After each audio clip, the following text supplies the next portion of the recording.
দিতেন পুজোর সময়, হাত ধরে ঠাকুর দেখানোর জন্য ব্যাকুল হতেন, আনন্দ পেতেন।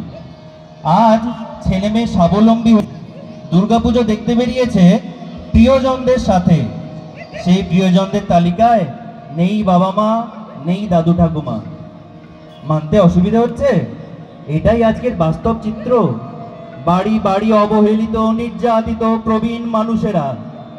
यदा यदा हि धर्मस्य ग्लानिर्भवति भारत अभ्युत्थानम् अधर्मस्य तदात्मानं सृजाम्यहम् परित्राणाय साधूनां विनाशाय च दुष्कृतां धर्म संस्थापनार्थाय সম্ভবামি যুগে যুগে। আর তাই ঈশ্বরের আশীর্বাদে আবির্ভাব হয়েছে হসলা ও শ্রদ্ধার।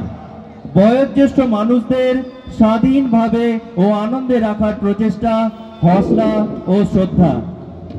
আমরা খুবই ভাগ্যবান যে আমাদের মতো ছোট্ট সংগঠনের অভিনব এই প্রচেষ্টাকে মঞ্চস্থ করার সুযোগ করে দিয়েছেন শালবাগান দুর্গোৎসব কমিটি। একটা জোরে হাততালি তাদের বৃহৎ হৃদয়ের জন্য।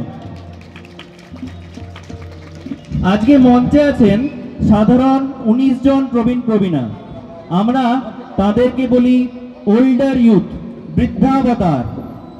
শরীরের বয়স বেড়েছে কিন্তু হসলার সান্নিধ্যে মনের বয়স কমেছে। চেপে থাকা কথাগুলো প্রতিবার বিকাশ হচ্ছে।